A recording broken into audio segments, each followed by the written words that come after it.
Hey friends, I'm Tony Powers with the Pooter Stomper channel and instructor at the Pathfinder School, and in a couple of weeks we will be putting on our primitive trapping class. So I'm just kind of out here brushing up on my skills, doing a couple different trap triggers, and I thought this would be a good opportunity to show you guys how to do what my favorite deadfall trigger is, and that's the figure 4 deadfall. There are many other deadfalls you can use. There's the Paiute deadfall, it's a great one, but the reason I like the figure 4 is because it does not require any cordage. Basically just grab a few sticks, carve a few notches, and you can do it all with your Swiss Army knife. So let's go ahead and get started. Now before I show you how to construct this trap trigger, we need to talk a little bit about placement of these traps. This is really important. It doesn't matter how many traps you make, if they're not in the right spot, in the right area, you have zero chance. This place is perfect. I'm finding tracks everywhere of various animals. I'm finding scat of various animals. Right to the north of me right here, there's a hill full of many different rocks of shapes, sizes, and weights.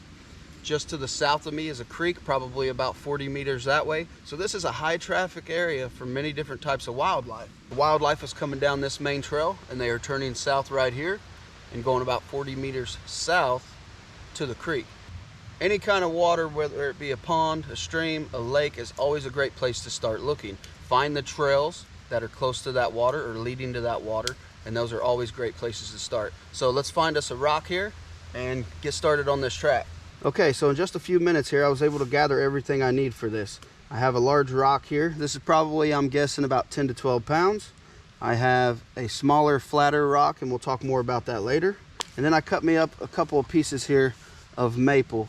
And I always like to start off with 2 sticks that are about hang 10 in length, and then 1 smaller diameter stick that's double that. That's always a good start. So let's get started on these notches. I'll show you how to carve out these notches real quick. We'll set the trap up, test it, and then talk a little bit more about it. Okay, so the first one we're going to carve here is the vertical stick. All we're going to do is just bring it to a point. It doesn't have to be a really sharp point, but we just want to put an angle on each side here, because the next one we're going to carve is the 7 notch that sits on top of that. So let's go ahead and do that. We're going to go, I don't know, let's knock that little piece off right there. Let's go probably about 1 inch down and put a 7 notch. So all we do is just make a stop cut here, bring it down, go back. Be careful when you do this, don't press too hard when you're doing this. You could break it off right here. So I like to use my thumb to kind of just push it. It seems like I can control it better, excuse me. And let's clean that up. And this sits just like that. And then what we're going to do is on the other side, we got our 7 notch here. We're just going to put a little 45 right here.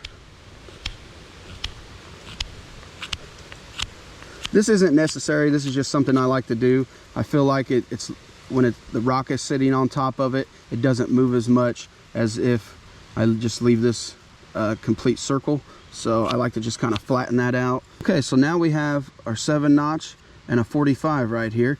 And what I'm going to do is on the same side of this 45, we're going to go down to the opposite end and put another one. Okay, so once again we have a 7 notch.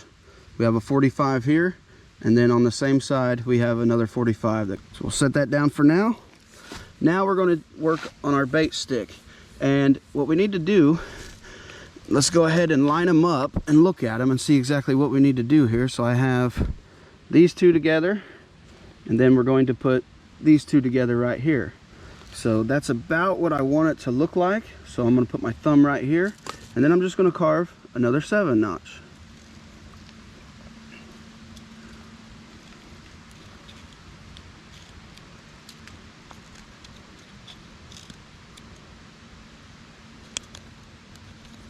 Okay, just like that.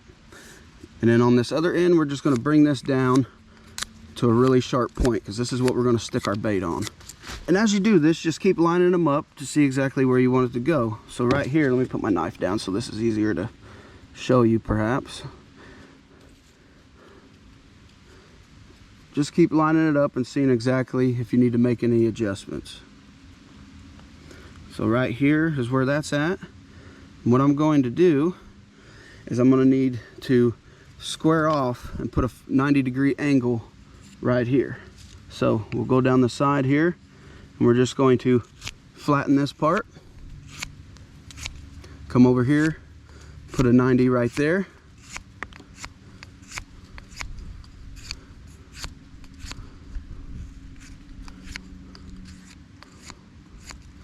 Okay, once again, line these up.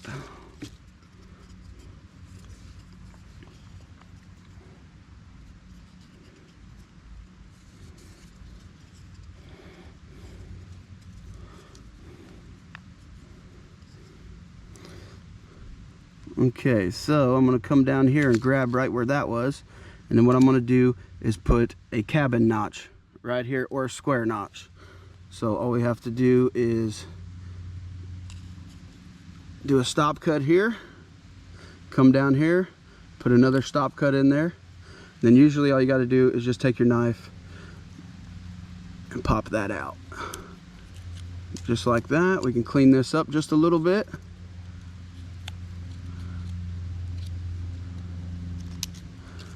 Okay, so I'm going to turn this around and show you what it looks like from this side.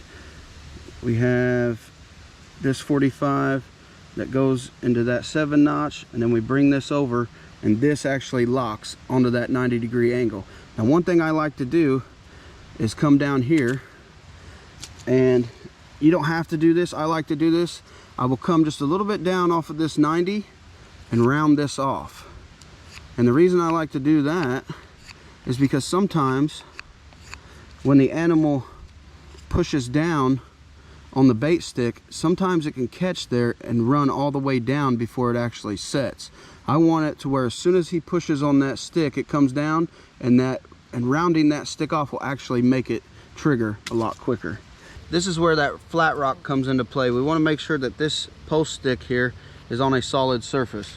All we're going to do is connect these two here, lift up our rock, and just put it on the edge of this 45. Now, one thing we need to think about is angle. We want it at about a 30-degree angle. So if this is 90, I'm guessing that's about 45. We want it about 30. That decreases the chances of that animal getting out from underneath the trap as soon as it's set. It may not seem like a whole lot, but every little bit counts. We want to increase our chances as much as possible. So we'll put this 45 in here, into this 7 notch. We'll put the square notch onto that one. And I try to get my bait probably about 3/4 of the way back. Now, the type of animals that you're going to catch with this are smaller ones. You're going to catch mice, squirrel, chipmunk, maybe a tiny rabbit. But the great thing about this is you can scale it up and down depending on what you're trying to catch. Now, I wouldn't make a really huge figure 4 to try to catch like a raccoon or a possum. I think there's other deadfalls that are better than that for bigger game. This is great for small, tiny game.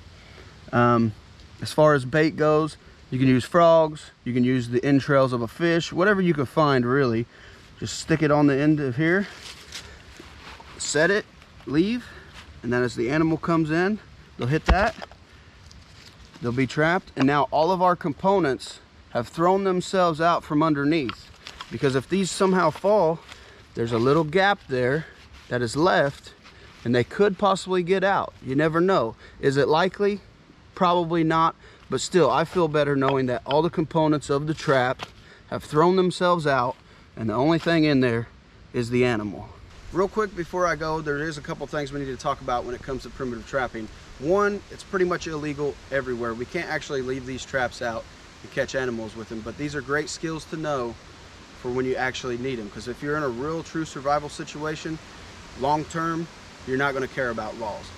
Another thing to talk about is you can't just set up one trap and expect to catch food.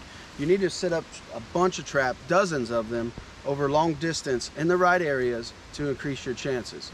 Another thing we need to understand is that wildlife will pick the path of least resistance. They're not going to bust brush if they don't have to. So find trails that are close to water sources. Find the sign, be it tracks, scat, fur, whatever you can find. Bait them correctly, and bait can be frogs, bait can be crawfish, bait can be the entrails of fish, it can be the entrails of other animals.